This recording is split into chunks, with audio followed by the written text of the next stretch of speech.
Hello everybody.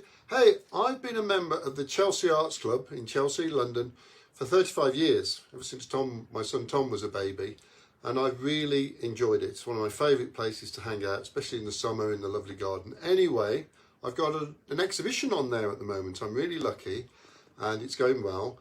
But the next thing coming up is a charity auction for the Artists Benevolent Fund run by the club, and the idea is that the artist is given a palette like this and decorates it as he or she sees fit. So I looked at this hole and it reminded me of an egg. So here's what I've come up with. Here's one I made earlier.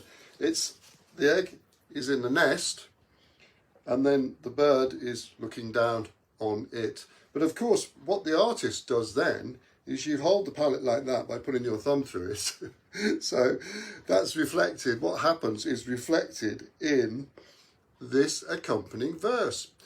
I was really proud to lay an egg, but now I'm feeling glum, because when I looked down to admire its shape, it turned into a thumb.